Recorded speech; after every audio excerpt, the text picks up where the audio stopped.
Assalamualaikum warahmatullahi wabarakatuh. Halo guys, oke di sini untuk mata kuliah komunikasi data hari ini kita akan belajar tentang apa? Ya, kita akan belajar tentang local area network atau LAN. Oke, pasti adik-adik sekalian atau kalian sudah pernah mendengar istilah ini. Jadi kalau misalnya di sebuah jaringan komputer, istilah LAN, istilah WAN atau istilah MAN itu sangat umum. Oke, apa saja yang akan kita bahas di video kali ini? Yang pertama adalah terkait dengan sejarah dan definisi jaringan LAN itu sendiri. Itu awal terbentuknya LAN itu sejarahnya seperti apa sih? Itu di materi yang pertama. Kemudian yang kedua, terkait dengan jaringan komputer. Nah, di jaringan komputer, kita akan membahas yang pertama adalah tentang peer-to-peer network, yang kedua adalah tentang client-server network, yang ketiga adalah tentang LAN itu sendiri atau local area network, kemudian yang keempat adalah tentang MAN atau metropolitan area network, kemudian yang kelima adalah tentang WAN, wide area network, kemudian yang lebih luas lagi yaitu tentang internet. Jadi urutan di sini dia berdasarkan dari yang paling sempit atau perangkat yang paling sedikit sampai perangkat yang paling banyak. Oke, selanjutnya kita akan belajar terkait dengan topologi jaringan LAN itu sendiri. Di topologi di jaringan LAN itu ada apa saja. Kemudian yang keempat kita akan belajar perangkat apa saja yang kita gunakan untuk membuat sebuah LAN. Jadi ini terkait perangkatnya dulu. Setelah kita belajar terkait perangkatnya, nanti akan belajar terkait routingnya seperti apa, kemudian subnettingnya seperti apa, kemudian pengertian IP address itu apa, dan lain sebagainya. Oke, kita mulai dulu untuk materi yang pertama, yaitu tentang sejarah dan pengertian jaringan LAN. Oke, di sini ada diagram. Yang pertama itu awalnya itu dibentuknya komputer itu tahun 1940-an, yaitu dengan model atau bentuk yang sudah kita pelajari yaitu batch processing system. Nah, di sini pada tahun 1940-an ini di Amerika Serikat dia dikembangkan di proyek pengembangan komputer model 1 waktu itu ada di lab Bell atau laboratorium Bell dan grup riset di Harvard University. Nah, itu dipimpin oleh namanya Profesor H.H. Kent. Nah, itu. Di sini pada mulanya itu proyek tersebut hanya ingin memanfaatkan sebuah perangkat komputer yang harus dipakai bersama-sama. Nah, ini untuk mengerjakan beberapa proses tanpa banyak membuang waktu kosong. Nah, dibuatlah proses batch processing system ini. Kemudian selanjutnya setelah batch processing system, kemudian di tahun 1950-an ada bentuk komunikasi yang baru yaitu time sharing system atau TSS. Itu di tahun 1950-an ketika jenis komputer mulai membesar sampai terciptanya sebuah superkomputer. Nah, karena mahal harganya perangkat komputer, maka ada tuntutan sebuah komputer itu mesti melayani beberapa terminal atau beberapa perangkat. Dari sinilah maka muncul konsep distribusi proses berdasarkan waktu yang dikenal dengan nama TSS ini atau Time Sharing System. Nah, bentuk pertama kali jaringan komputer awalnya diaplikasikan itu jaringannya di TSS ini. Oke. Selanjutnya setelah TSS mulai berkembang lagi dengan bentuk komunikasi itu distributed processing. Ini merupakan perkembangan dari TSS atau time sharing system. Nah, di sini host komputer bekerja secara paralel. Di mana proses bekerja secara paralel ini beberapa komputer itu digunakan untuk melayani beberapa terminal yang tersambung secara seri di setiap host komputer. Nah, ini bentuk jaringan distribusi. Oke. Selanjutnya kita akan bahas definisinya. Nah, kalau kita lihat secara definisi, berdasarkan standar IEEE, nah ini LAN itu atau Local Area Network itu didefinisikan sebagai jaringan komunikasi yang menghubungkan beberapa device. Jadi, sebuah jaringan yang dapat menghubungkan beberapa device seperti PC atau personal komputer, kemudian ada workstation, ada printer, ada mainframe, dan data peripheral yang dapat mentransmisikan data dalam area yang terbatas. Jadi dia tidak istilahnya dia hanya lokal saja, dia tidak terkoneksi ke jaringan-jaringan yang lain. Nah, di sini jaringan LAN sangat cocok dibangun pada daerah gedung perkantoran, kampus, rumah sakit, dan gedung-gedung lainnya. Nah, di sini di perkantoran itu digunakan untuk apa sih? Nah, di perkantoran itu mereka ya digunakan untuk sharing file, kemudian untuk remote komputer. Jadi misalnya dari divisi A, di divisi B ada permasalahan, maka divisi IT-nya atau divisi A-nya akan meremote komputer yang bermasalah tersebut. Kemudian di kampus, nah, kemudian di rumah sakit, nah, kemudian di gedung lainnya. Tapi dia tidak terhubung ke internet kalau LAN ini. Jadi dia hanya lokal saja komunikasinya. Oke. Selanjutnya, kalau kita lihat definisi yang lain, jaringan komputer.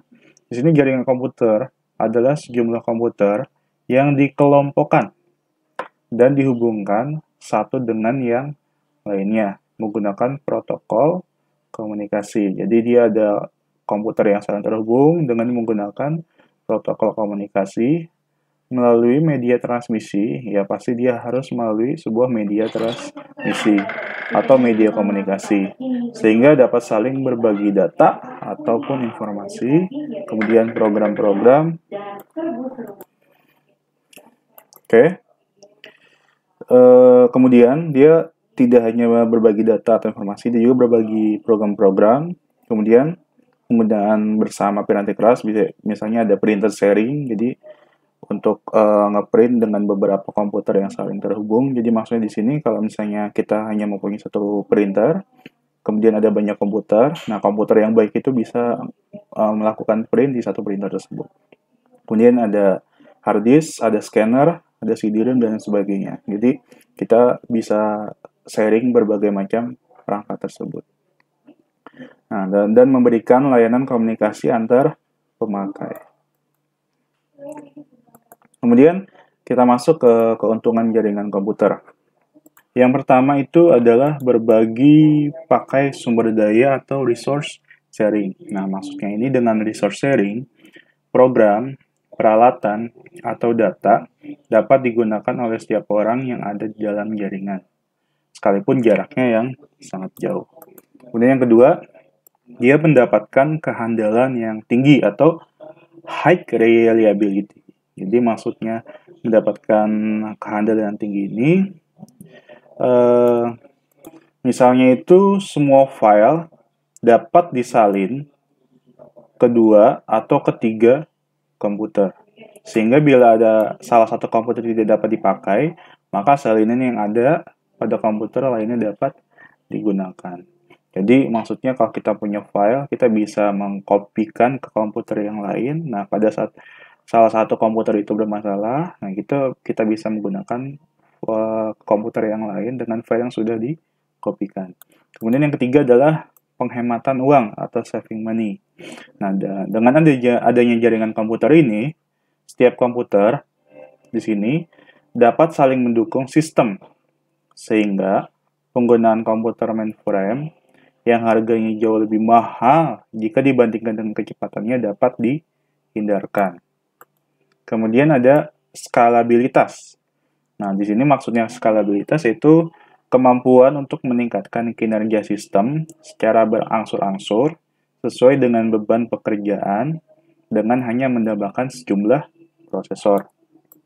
Kemudian untuk akses informasi yang berbeda di tempat yang jauh. Jadi kita bisa mengakses sebuah informasi dari tempat yang sangat jauh. Kemudian kita bisa melakukan komunikasi dari orang ke orang. Kemudian kita juga bisa menikmati hiburan secara interaktif. Kemudian kita akan bahas lagi. Nah, di sini jaringan komputer berdasarkan hubungan antara komputer. Jaringan komputer itu dibedakan menjadi dua. Berarti kalau kita lihat berdasarkan hubungannya, dia dibagi menjadi dua. Yang pertama itu adalah jaringan peer-to-peer network, yang kedua adalah client-server network. Nah, ini di sini kita bisa melakukan simulasi di Cisco Packet Tracer. Jadi, bentuk jaringan peer-to-peer itu seperti apa, kemudian bentuk jaringan client-server itu seperti apa, dan keuntungan dan kekurangannya apa sih di peer-to-peer sama client-server itu. Oke, kemudian yang kedua itu adalah berdasarkan skala atau areanya. Nah, itu jaringan komputer dibagi menjadi 4. Pertama, yang secara lokal dulu itu, secara sempit dulu itu adalah LAN atau Local Area Network. Kemudian yang kedua adalah MAN, Metropolitan Area Network. Kemudian yang ketiga adalah WAN atau Wide Area Network. Kemudian yang keempat adalah Internet. Jadi udah skala luas itu adalah Internet. Oke, nah ini kita bahas dulu yang tadi yang berdasarkan banyaknya hubungannya. Jadi yang pertama itu adalah terkait dengan peer-to-peer network. Nah, di sini kalau kita lihat dari definisinya, jadi peer-to-peer network ini merupakan salah satu model jaringan LAN di mana setiap stasiun atau terminal yang terdapat di dalam lingkungan jaringan tersebut bisa saling berbagi. Jadi kalau misalnya kita lihat di sini, kalau lihat dari desain itu ada ketiga komputer. Nah, ketiga komputer itu satu sama lain saling terhubung. Nah, keuntungannya apa? Itu dia tidak dibutuhkan administrator atau admin yang bertugas khusus untuk mengolah jaringan. Dan tidak dibutuhkannya juga komputer yang khusus diberlakukan sebagai server. Jadi di sini tidak ada server. Semua komputer tingkatannya adalah sama. Nah, kekurangannya apa? Di sini pemakaian bersama yang dapat mempengaruhi kestabilan kinerja komputer yang sedang diakses secara bersama-sama tersebut. Jadi kalau misalnya kita gunakan peer-to-peer network ini, kalau kita gunakan secara terus-menerus, nah itu dia mempengaruhi kestabilan karena tidak ada komputer yang bertindak sebagai server.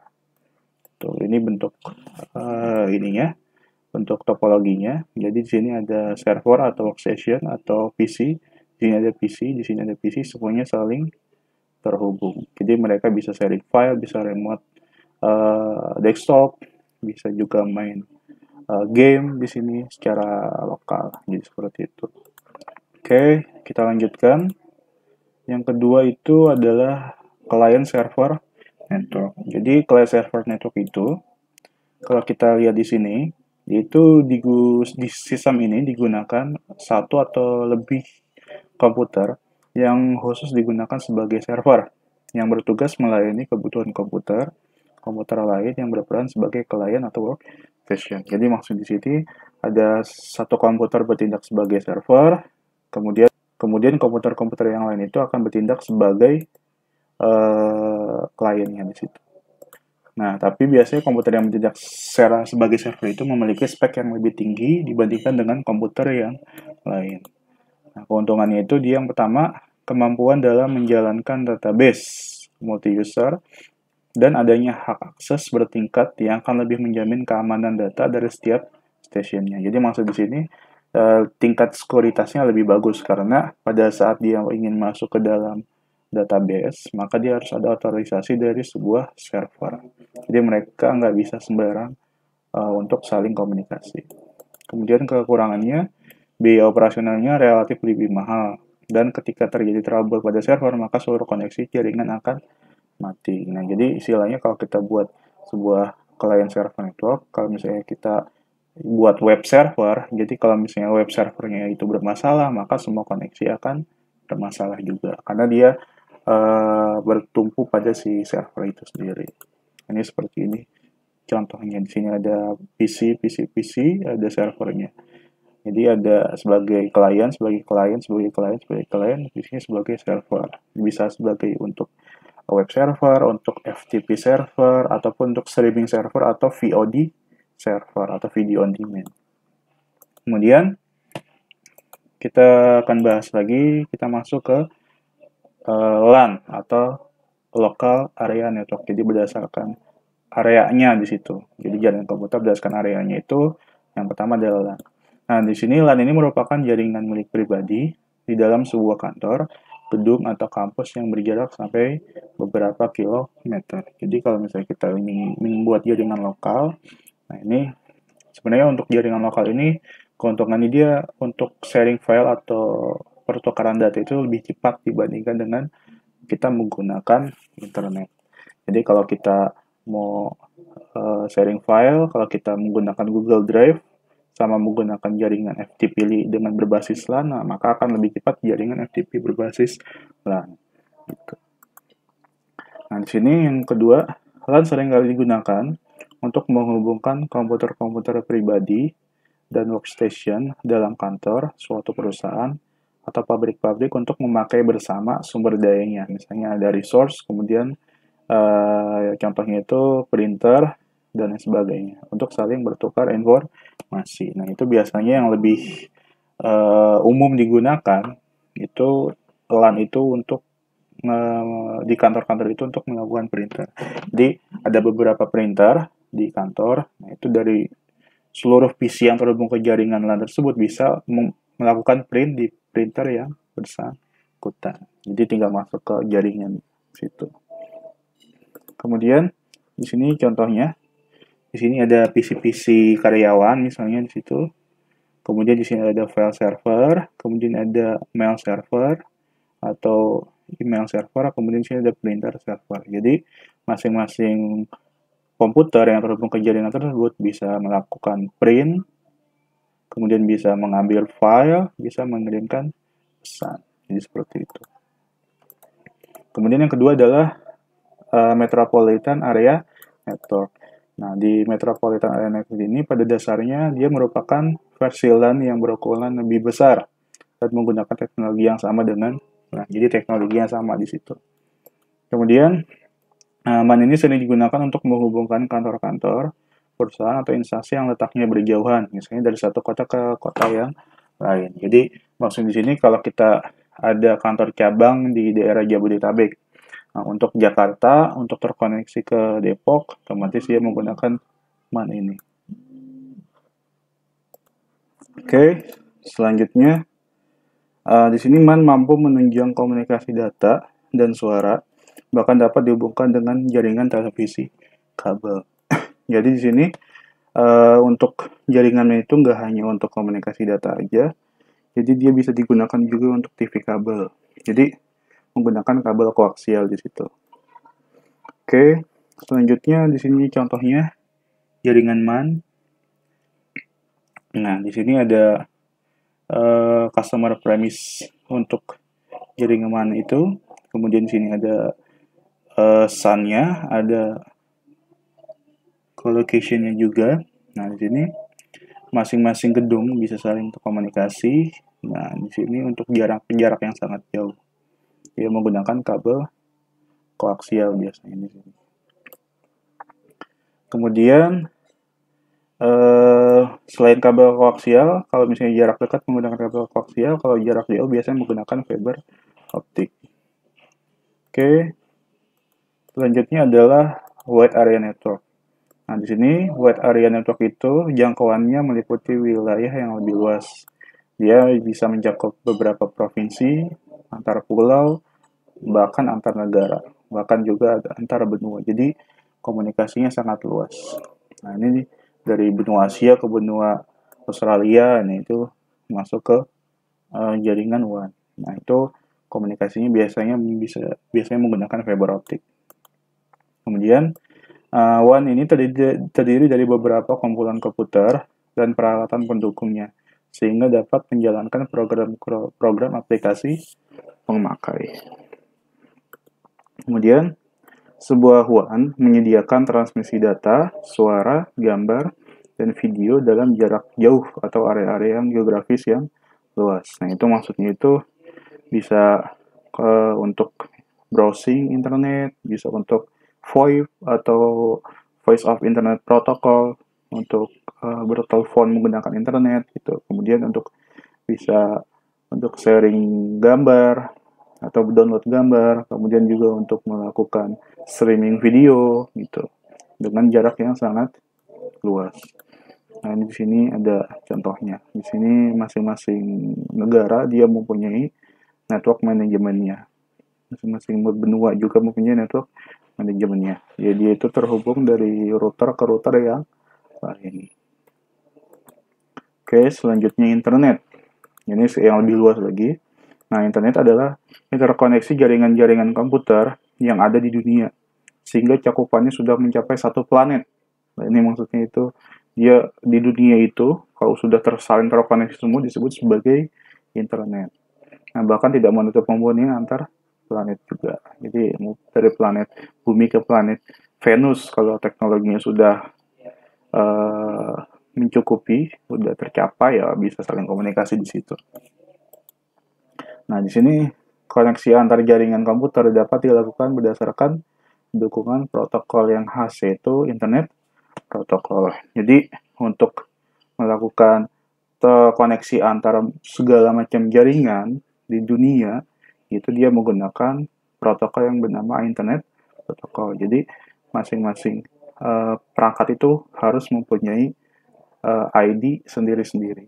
Jadi, kebetulan untuk sekarang ini, misalnya IP yang masih digunakan adalah IP versi 4. Tapi pasti lama-kelamaan seiring bertambah banyaknya perangkat-perangkat IoT, maka otomatis alokasi IP versi 4 semakin sedikit, maka harus diimigrasi ke IP versi 6.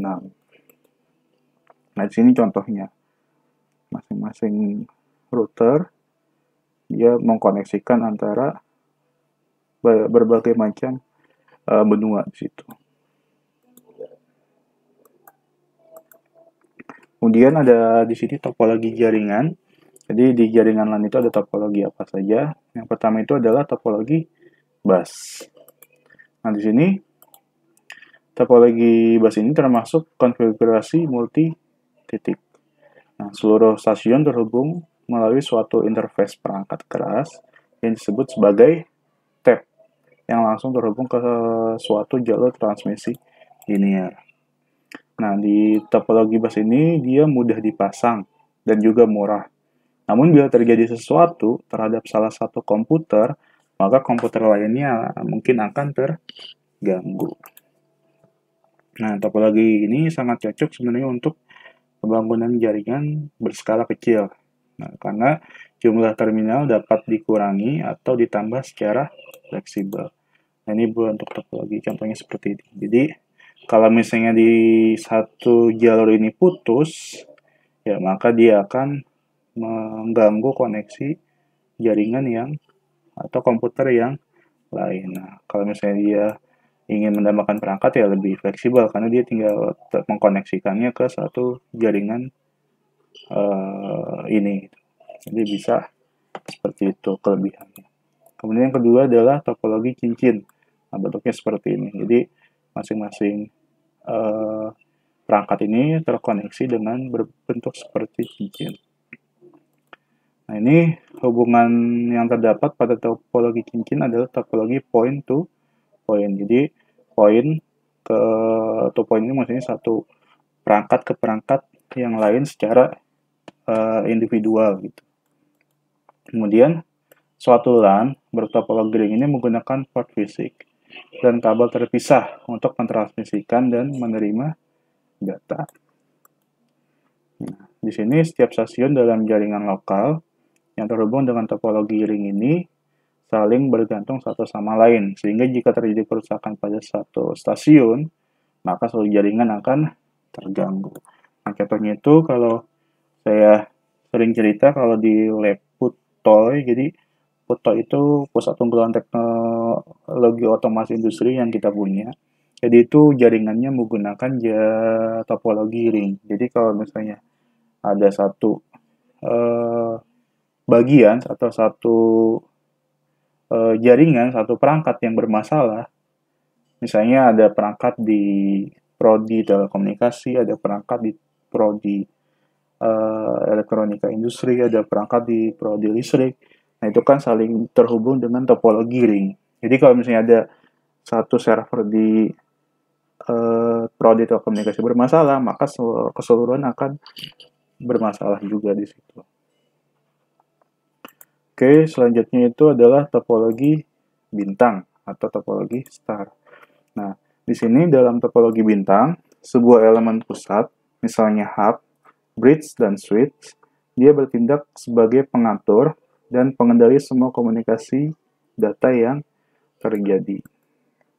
Nah, topologi ini mudah untuk dikembangkan, baik untuk penambahan maupun untuk pengurangan terminal. Jadi lebih fleksibel di sini untuk penambahan atau pengurangan perangkat. Ini contohnya. Di sini semuanya terhubung ke satu perangkat. Contohnya itu hub. Kemudian, nah itu dia kalau misalnya ada satu perangkat yang bermasalah, otomatis dia tidak mengganggu koneksi perangkat yang lain. Dan juga pada saat kita ingin menambahkan perangkat baru, dia itu tidak harus mematikan koneksinya. Kita tinggal mencolokkan ke suatu perangkat yang baru itu. Oke, nah di sini topologi star ini pengiriman data dari satu stasiun ke stasiun lainnya. Di sini harus melalui elemen pusat tersebut. Terminal pusat akan menyediakan jalur komunikasi khusus antara dua stasiun yang akan berkomunikasi. Jadi di sini ada suatu elemen yang mengatur komunikasi antar semua perangkat tersebut. Kemudian topologi mesh. Nah, di sini topologi mesh adalah topologi jaringan di mana semua perangkatnya itu terhubung satu dengan yang lain. Akibatnya dalam topologi mesh ini setiap perangkat dapat berkomunikasi langsung dengan perangkat yang dituju. Nah, ini contohnya. Jadi semua PC dia saling terhubung, jadi dia tidak ada elemen yang mengatur, jadi dia bisa saling komunikasi antara komputer yang satu dengan komputer yang lain. Oke, ini contohnya yang full connection, kemudian yang satu lagi yang partial connection. Nah, di sini pada full connection ini, semua perangkat dalam sebuah jaringan saling terhubung satu dengan yang lain, sedangkan kalau di partial connection ini dia hanya beberapa perangkat saja yang saling berhubungan. Oke, kita lanjutkan. Selanjutnya adalah topologi pohon atau topologi tree. Nah, di sini topologi tree itu pada dasarnya merupakan bentuk yang lebih luas dari topologi star, yaitu seperti halnya topologi star, perangkat, yaitu node dan device yang ada pada topologi tree juga terhubung kepada sebuah pusat pengendali atau central hub yang berfungsi untuk mengatur traffic di dalam jaringan. Jadi di sini si topologi tree ini hampir sama dengan topologi star, di mana dia ada satu perangkat atau satu elemen yang berfungsi untuk mengatur lalu lintas komunikasi di situ. Ini contohnya seperti ini. Jadi di sini ada hub atau bridge juga atau yang lainnya, dia digunakan kalau misalnya di topologi star tadi dia hanya satu hub atau satu bridge untuk mengkoneksikan semuanya, tapi kalau di topologi tree itu dia ada beberapa hub atau beberapa bridge, jadi bisa komunikasi dari bridge ke bridge atau hub ke hub, nah baru ke komputer yang lain. Biasanya ini digunakan untuk skala yang lebih luas. Nah, topologi tree ini terdapat dua atau lebih hub yang digunakan untuk menghubungkan setiap perangkat dalam satu jaringan. Jadi bedanya kalau yang tree tadi, dia cuma ada satu perangkat hub. Kalau di topologi mesh dia ada beberapa perangkat yang saling terkoneksi. Nah, ini bertujuan untuk melakukan atau mengatur traffic atau lalu lintas komunikasi antar komputer tersebut. Kemudian di sini kita ringkas berdasarkan keuntungan dan kerugiannya kalau kita memakai topologi tadi. Yang pertama itu, kalau untuk topologi bus, keuntungannya yang pertama adalah hemat kabel, karena dia hanya menggunakan satu kabel untuk mengkoneksikan semua perangkat. Kemudian yang kedua, layout kabel lebih sederhana. Kemudian mudah dikembangkan juga dan tidak butuh kendali pusat. Kemudian yang kedua, kerugiannya. Nah, di sini kerugian topologi bus itu yang pertama, deteksi dan isolasi kesalahan terbatas. Jadi kita tidak bisa mengetahui atau melakukan troubleshooting jika ada permasalahan di satu perangkat karena dia tidak bisa terhubung, saling terkoneksi. Kemudian kepadatan lalu lintas transmisi data yang tinggi akan mengurangi kinerja jaringan. Jadi kalau misalnya semua perangkat yang terhubung ke dalam satu jalur bus itu digunakan, nah maka kepadatannya akan semakin tinggi. Nah, dia akan mempengaruhi kinerja jaringan dalam jaringan tersebut. Kemudian kecepatan menurun jika pemakai bertambah. Jadi kalau misalnya ada perangkat yang terhubung bertambah terus, maka dia kecepatannya akan menurun. Kemudian keamanan data kurang terjamin jika terjadi tubrukan. Itu yang topologi bus. Kemudian yang topologi ring, keuntungannya adalah ya hemat kabel juga. Kemudian penataan kabel tidak kompleks atau lebih sederhana. Kemudian dia dapat melayani lalu lintas yang padat. Kemudian kerugiannya, nah ini pengembangannya jaringan lebih kaku. Jadi tidak ada jaringan itu tidak ada yang lebih luas. Jadi hanya untuk cocoknya hanya untuk jaringan LAN aja gitu. Kemudian kerusakan pada media pengirim atau media terminal dapat melumpuhkan kerja seluruh jaringan. Jadi seperti yang saya sebutkan, kalau misalnya di prodi telekomunikasi itu bermasalah misalnya, jadi koneksi keseluruhan antara jurusan teknikal itu tidak bisa terhubung. Kemudian lambat karena pengiriman menunggu giliran token. Kemudian untuk topologi star, dia keuntungannya yang pertama itu paling fleksibel. Jadi kita ingin menambahkan perangkat yang baru ke jaringan tersebut, dia tidak harus melakukan disconnect keseluruhan koneksi, jadi tinggal ditambahkan aja. Kemudian pemasangan atau perubahan stasiun sangat mudah dan tidak mengganggu bagian jaringan yang lain. Kemudian kontrolnya terpusat, jadi yang mengatur itu di hub itu sendiri, mengatur lalu lintasnya, kemudian kemudahan deteksi dan isolasi kesalahan kerusakan. Jadi karena tadi ada yang mengatur komunikasinya, maka dia lebih mudah untuk mendeteksi kesalahan. Kemudian kemudahan pengelolaan jaringan. Nah ini kalau kerugiannya, jika not tengah mengalami kerusakan, maka seluruh jaringan akan terhenti. Jadi kalau misalnya bagian elemen hub, bagian pengatur lalu lintas itu mengalami kerusakan, ya otomatis maka keseluruhan koneksi maka akan terhenti. Kemudian boros kabel, karena setiap kita mengkoneksikan ke sebuah jaringan membutuhkan kabel tambahan. Kemudian selanjutnya topologi mesh, keuntungannya yang pertama dapat menghubungkan semua komputer secara langsung tanpa melalui komputer yang lain. Kemudian yang kedua, tingkat keamanan yang tinggi. Kerugiannya konfigurasi jaringan di sini yang rumit. Kemudian boros kabel karena semua perangkat saling terhubung. Kemudian untuk topologi tree, keuntungannya dapat terbentuknya suatu kelompok yang dibutuhkan setiap saat. Jadi kalau misalnya tadi topologi tadi cuma satu hub, ini di topologi tree ini ada banyak hub. Jadi kalau misalnya kita untuk mengatur kelompok, jadi kelompok komputer A terhubung ke hub apa, komputer B terhubung ke hub apa, jadi lebih mudah di situ membentuk suatu kelompok atau sebuah suatu area. Kemudian kerugiannya, apabila salah satu tidak berfungsi, maka kelompok di bawahnya menjadi tidak efektif. Kemudian koneksinya menjadi lambat.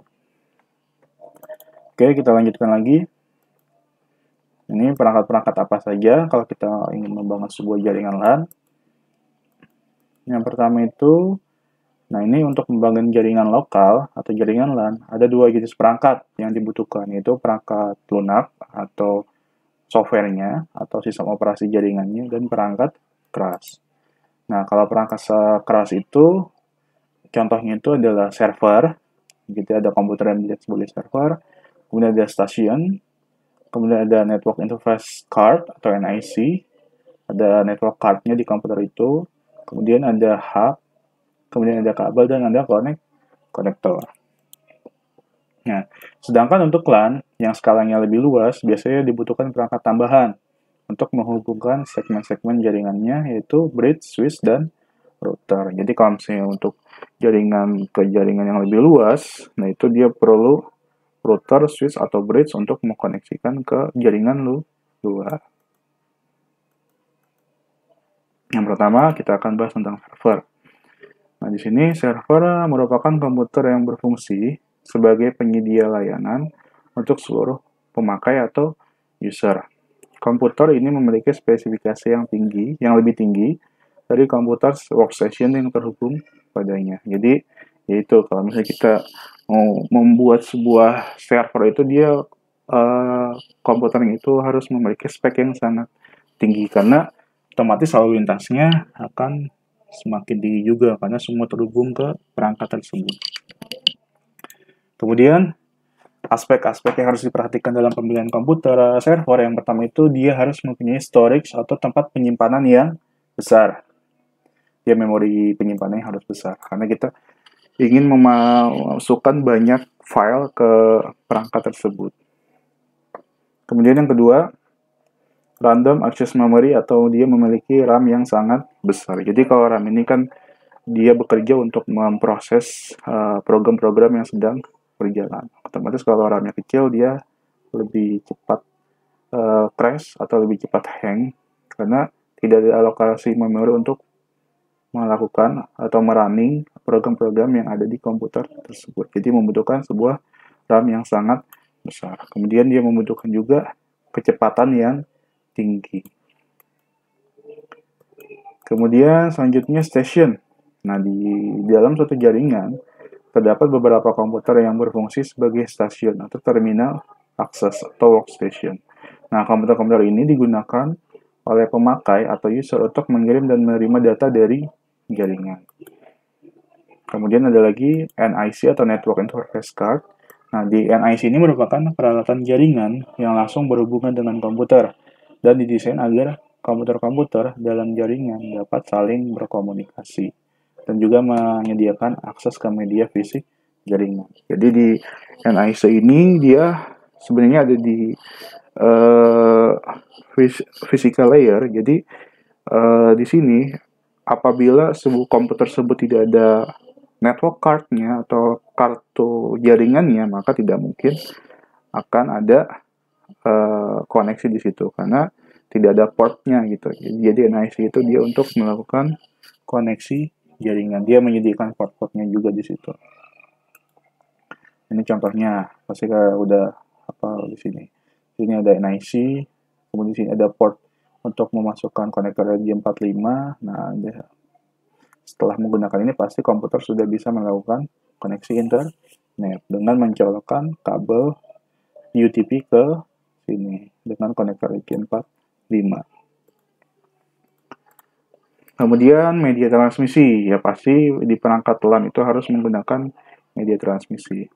Nah, di media transmisi ini merupakan jalur fisik di antara pengirim dan penerima. Jadi untuk mengirimkan data harus ada media transmisi.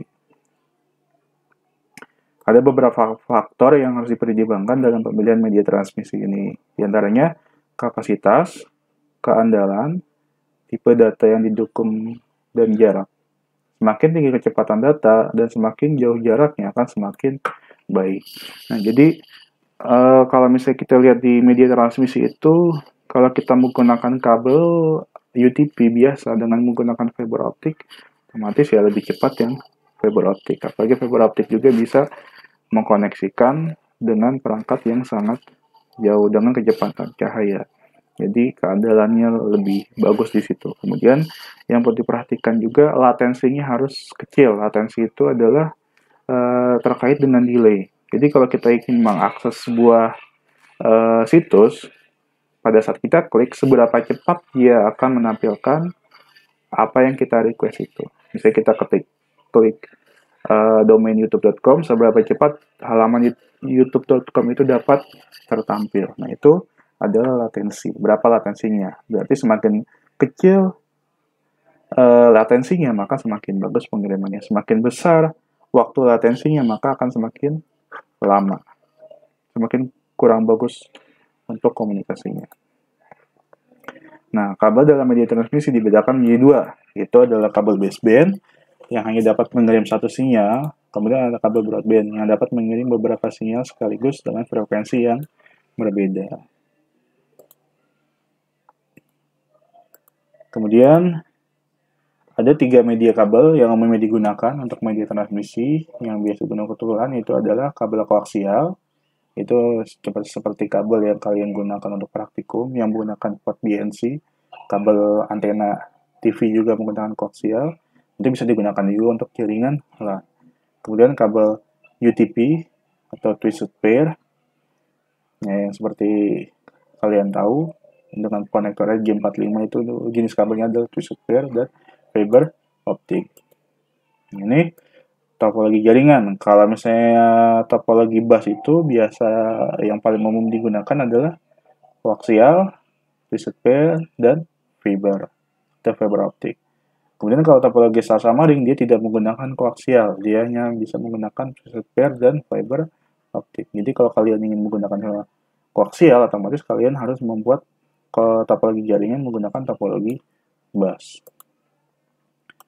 Kemudian di sini perangkat tambahan LAN yang lainnya. Perangkat tambahan LAN merupakan perangkat penghubung yang digunakan dalam instalasi jaringan LAN seperti hub, bridge, switch, dan router. Yang pertama adalah hub. Nah, di sini hub ini merupakan perangkat yang dapat menggandakan frame data yang berasal dari satu komputer ke semua port yang terdapat pada hub tersebut. Di sini hub bekerja tak lebih sebagai penyambung saja, jadi sebagai repeater saja di sini, dan hanya menguatkan sinyal di kabel UTP. Hub tidak mengenal MAC atau physical addressing sehingga tidak bisa memilih data yang harus ditransmisikan. Jadi hub di sini dia tidak memberikan IP, dia hanya meneruskan sinyalnya saja. Beda dengan switch. Kalau switch dia memberikan IP, kalau hub dia hanya sebagai repeater saja, meneruskan sinyal saja di situ. Nah, contoh gambarnya seperti ini. Kemudian yang kedua adalah bridge. Nah, ini di sini bridge merupakan perangkat jaringan yang digunakan untuk memperluas dan memecah jaringan. Bridge berfungsi untuk menghubungkan dan menggabungkan segmen jaringan di lapisan kedua atau data link layer. Jadi bridge maksudnya ke data link layer. Bridge dapat menghubungkan jenis jaringan yang sama, misalnya menghubungkan dua jaringan Ethernet. Ini ada dua gambar. Yang pertama adalah bridge dengan tipe jaringan yang sama. Itu ada server, workstation, dan printer. Jaringan juga sama. Ada GSMA CD, ada CD-ROM, ada workstation.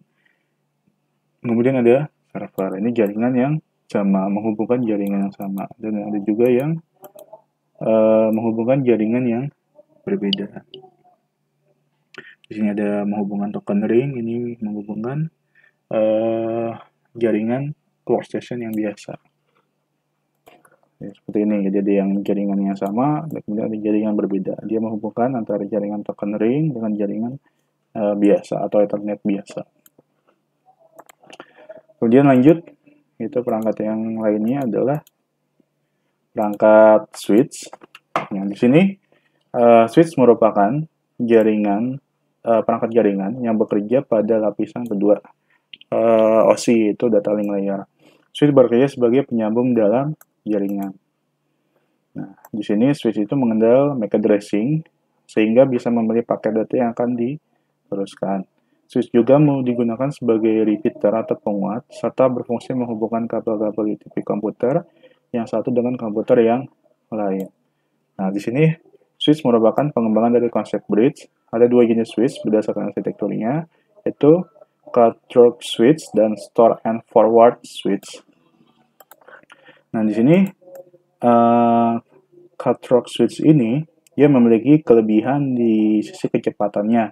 Karena ketika sebuah paket datang, switch hanya memperhatikan alamat tujuannya sebelum meneruskan paket ke segmen tujuan. Sedangkan kalau yang Store and forward switch ini, dia adalah switch yang menerima paket dan menganalisa isi paket terlebih dahulu sebelum meneruskannya ke alamat tujuan. Nah, untuk memeriksa paket itu pasti butuh waktu. Tapi hal ini memungkinkan switch untuk mengetahui adanya kerusakan pada paket dan mencegahnya agar tidak mengganggu kinerja jaringan. Oke, jadi dia untuk yang cut through switch itu lebih cepat. Kalau store and forward itu lebih lama karena dia menganalisa dulu. Tapi kalau ada kesalahan dia lebih bagus. Mengecek kesalahan dia lebih bagus yang store and forward switch. Ini contoh switchnya. Kemudian ada perangkat yang lainnya, yaitu router.